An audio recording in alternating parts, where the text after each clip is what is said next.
हल्ल्यानंतर आता भारतानं पाकिस्तानची गळा दाबायची तयारी केली आहे। सिंधू जलकराराला स्थगिती दिल्यानंतर आता भारतानं पाकिस्तानकडे जाणारं पाणी अडवायला सुरुवात केली आहे। परिणामी आता पाकिस्तानमध्ये पाणीबाणी सुरू होण्याची शक्यता आहे।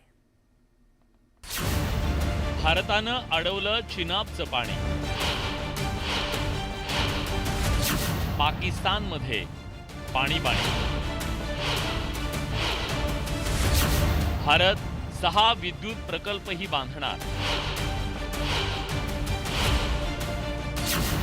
पाकड्यांचं पाणी आणि माझही जिरणार।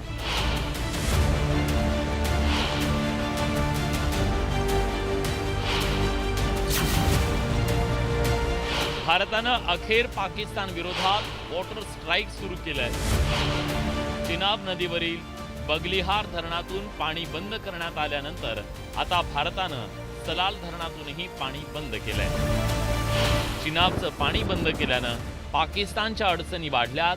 भारताच्या या कृतीनं पाकिस्तानात पाणी टंचाई निर्माण होण्याची शक्यता आहे। पाणी अडवल्यानं पिण्याचं आणि शेतीसाठी पाणी मिळणं अवघड झाल्यानं पाक नागरिकांची अडचण वाढणार आहे। बगलिहारचं पाणी बंद केल्यानं चिनाबचा जलस्तर कमी होतोय।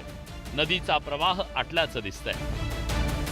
इतनी ऊंची जो चट्टानें आपको दिख रही हैं, पानी का बहाव जो चिनाब का था वो इतना ज़्यादा था कि यहाँ पर कोई भी खड़े रहना किसी के लिए भी मुश्किल होता था। लेकिन आज जहाँ पर मेरे कदम आपको पानी के अंदर दिख रहे हैं, ये पानी का ये चिनाब का किनारा है और समझिए कि कितना लेवल पानी का जो कम हो गया है, जिसका सबसे ज़्यादा खमियाजा पाकिस्तान को भुगतना पड़ेगा।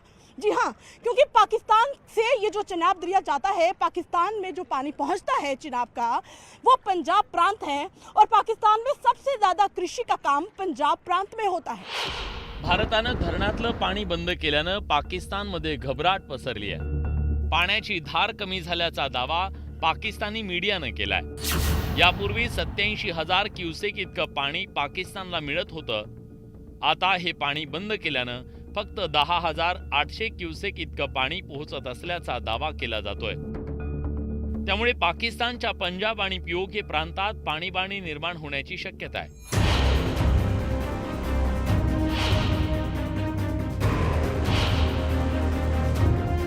पण भारत एवढ्यावर थांबलेला नाही। भारतानं आता सिंधू जलकराराला स्थगिती दिल्यानंतर पाकिस्तानमध्ये वाहून जाणाऱ्या पाण्याला पूर्णपणे रोखण्याची रणनीती आखली आहे।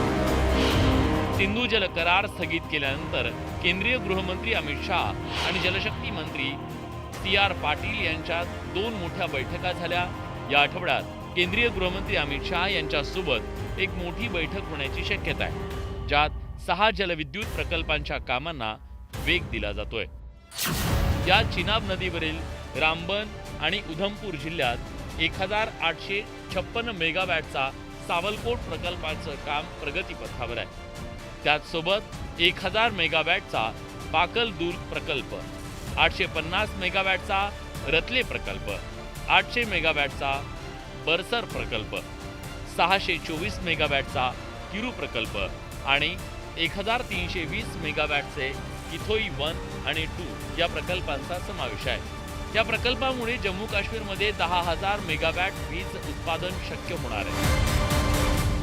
म्हणजे पाकिस्तानला येत्या काळामध्ये मोठ्या दुष्काळाचा सामना हा करावा लागणार आहे, ही एक पद्धतीची हिंट आहे। सिंधू नदी पाणी वाटप करार स्थगित केल्यानंतर त्याच्या अल्पकालीन आणि दीर्घकालीन अशा दोन्ही स्वरूपाचे परिणाम आहेत। अल्पकालीन मध्ये अशा स्वरूपाने डॅम मधला फ्लो कमी करणं असेल, पाण्याचा डेटा शेअरिंग करणं थांबवणं हे शॉर्ट टर्म मध्ये भारत करणार आहे आणि लॉंग टर्म मध्ये आणखी नाही की मेजर डॅम्स, मग ते चिनाबवर असेल, झेलमवर असेल किंवा सिंधू नदीवरती असतील, ते डॅम्स बांधणं आणि त्यांचा प्रवाह बदलणं हे लॉंग टर्म मधलं आहे। भारतानं पाणी बंद करून पाकला मोठा धक्का दिला, पण विरोधक मात्र सरकारच्या भूमिकेवर सवाल उपस्थित करतायत। देखिए, ऐसा है कि ये इतना आसान नहीं है। किसी भी जो संधि है उसको तोड़ना मुश्किल है और साथ ही साथ ये भी मुश्किल है कि उसमें आप जब तक डैम नहीं बनाएंगे तब तक पानी को रोक नहीं सकते और डैम बनाने में 10 साल लगे। पहलगाममधील दहशतवादी हल्ल्यानं देशात संताप पसरला। या संतापातून आता केंद्र सरकारनं पाकिस्तानला दुष्काळाच्या गर्तेत ढकलण्याची रणनीती आखली आहे। त्याचाच एक भाग म्हणून पाकिस्तानमध्ये वाहून जाणाऱ्या पाण्याला अडवण्याची तयारी केली जाते। भारताच्या या खेळीनं आधी अणुबॉम्बच्या धमक्या देणाऱ्या पाकड्यांची पाण्यासाठी बोंबाबोंब होण्याची शक्यता आहे। Bureau report, news 18 Lokmat. महत्त्वाच्या बातम्या प्रायोजक पुष्कराज रागी डिलाइट्स, महाराष्ट्राचं लाडकं आणि नंबर 1 नाचणी सत्व।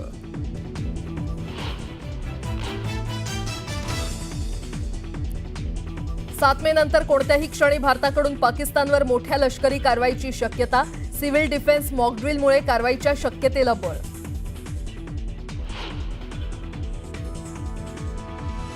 पाकिस्तान विरोधातील संभाव्य कारवाईच्या पार्श्वभूमीवर येत्या 7 मे रोजी देशभरात मॉकड्रिल। नागरी सुरक्षेसाठी गृह मंत्रालयाचे सर्व राज्यांना आदेश।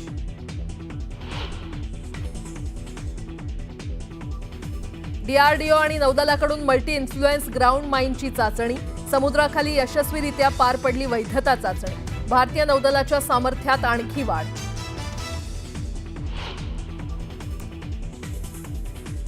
भारतानं बागलिहार धरणाचे दरवाजे बंद केल्यानं चिनाबच्या पाणी पातळीत घट। पाकिस्तानात खरीपाच्या पिकांचं होणार मोठं नुकसान।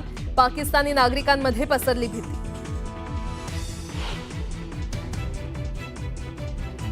बीएसएफमध्ये लवकरच 16 नवीन बटालियन, 2 हेडक्वार्टर्सला मंजुरी। पहलगाम हल्ल्यानंतर केंद्र सरकारचा मोठा निर्णय। राज्यात पहिल्यांदाच ग्रामीण भागामध्ये राज्य मंत्रिमंडळाची महत्त्वपूर्ण बैठक। पुण्यश्लोक अहिल्यादेवी होळकरांच्या जन्मगावी चौंडी इथे बैठक। मुख्यमंत्री, उपमुख्यमंत्री आणि 42 मंत्र्यांसह तब्बल 600 व्हीआयपींचा सहभाग। राज्यातील स्थानिक स्वराज्य संस्था निवडणुकांच्या संदर्भात आज सर्वोच्च न्यायालयात महत्त्वपूर्ण सुनावणी। गेल्या 4 वर्षांपासून निवडणुका आहेत प्रलंबित।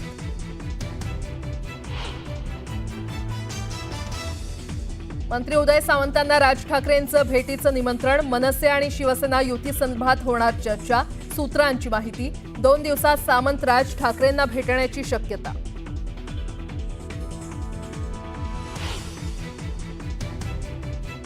आणि आज पुणे जिल्ह्यात वादळी वाऱ्यासह पावसाची शक्यता। जिल्ह्याला उद्यापासून पुढील 4 दिवस येलो अलर्ट।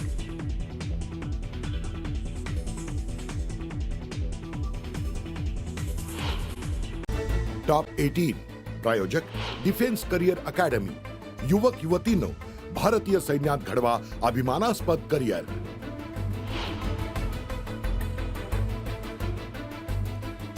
भारताशी पंगा घेणाऱ्या पाकिस्तानला मोठा झटका। ब्रिटिश एअरवेज, स्विस इंटरनॅशनल आणि एमिरेट्स कंपन्या वापरणार नाहीत पाकचा एअरस्पेस।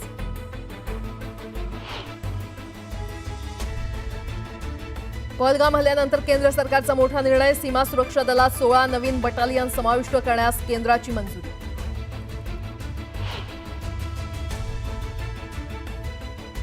नागपुरात शिक्षण विभागातील बोगस नियुक्त्या प्रकरणी एसआयटी चौकशीचे संकेत। मुख्यमंत्री देवेंद्र फडणवीसांकडून कार्यवाही करण्याच्या सूचना।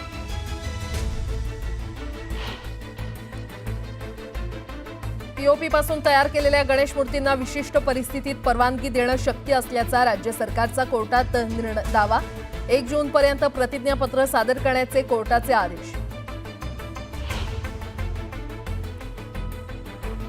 पाणी कपातीपासून मुंबईकरांना दिलासा। पाणी पुरवठ्यात कपात केली जाणार नसल्याचं पालिकेनं केलं स्पष्ट।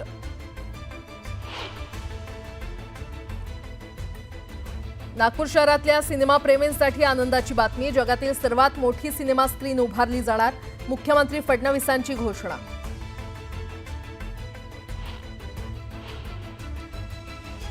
त्र्यंबकेश्वर देवस्थानच्या विश्वस्त मंडळांवर गुन्हा दाखल करा। अनधिकृत लाडू विक्री केंद्र प्रकरणी पुरातत्व खात्याचे पोलिसांना पत्र।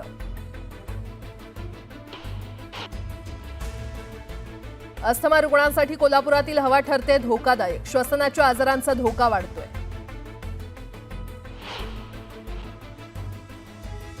छत्रपती संभाजीनगरातील गणेशपूर धरणातल्या माशांचा मृत्यूचं कारण अस्पष्ट। याच धरणातून पाणी पुरवठा होत असल्यानं ग्रामस्थ चिंताग्रस्त।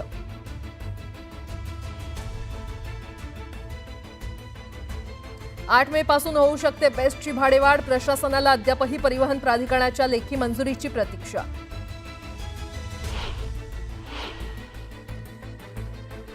आणि बेशिस्त रिक्षा आणि टॅक्सी चालकांविरोधात विशेष मोहीम. 15 दिवसात 48,000 चालकांवर कारवाई.